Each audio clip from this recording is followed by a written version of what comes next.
Why no one is crazy. Decoding the logic behind financial decisions. The invisible lens. Why your money story is yours alone. We often look at the financial choices of others, the lottery tickets bought by the struggling, the extreme frugality of the cautious, or the aggressive risk-taking of the optimist, and we judge them. We call them irrational. We call them crazy. But here is a truth that can change the way you see the world. No one is crazy.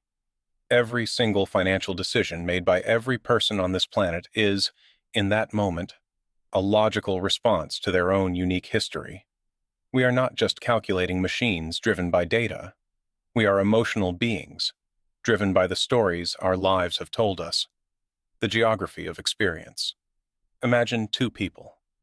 One grew up in a household where the stock market was a reliable engine of wealth, an era of steady growth and prosperity.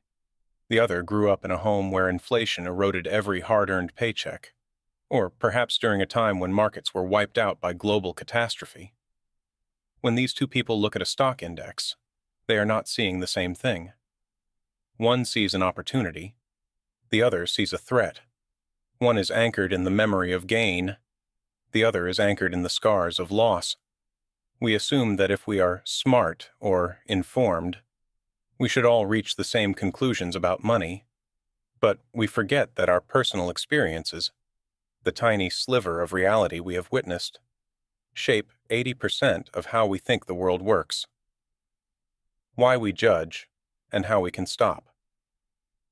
The challenge is that human beings are terrible at empathizing with experiences they haven't lived. You can read 1,000 pages about the Great Depression, but you cannot feel the weight of the fear that gripped those who actually lived it.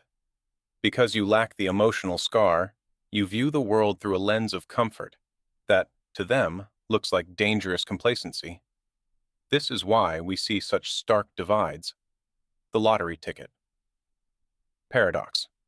To a person with savings, spending $400 a year on lottery tickets feels like throwing money away.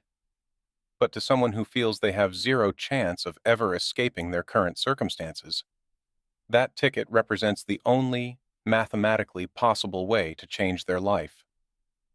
It is not a financial investment. It is a desperate purchase of hope. The perspective gap. When we hear stories of labor conditions in other parts of the world, our first instinct is to judge based on our own high standards. Yet, for those living in different economic realities, what we see as exploitation may be, to them, the most viable path toward a safer, more stable life than the one they left behind. Embracing the why, recognizing that everyone is acting according to their own mental model, isn't just an exercise in patience. It is a lesson in humility. When you see someone doing something with their money that you would never do, try to shift your perspective. Instead of asking, "Why would they do something so stupid?" ask, "What must they have experienced for this to make sense to them?" You will find that the person isn't crazy.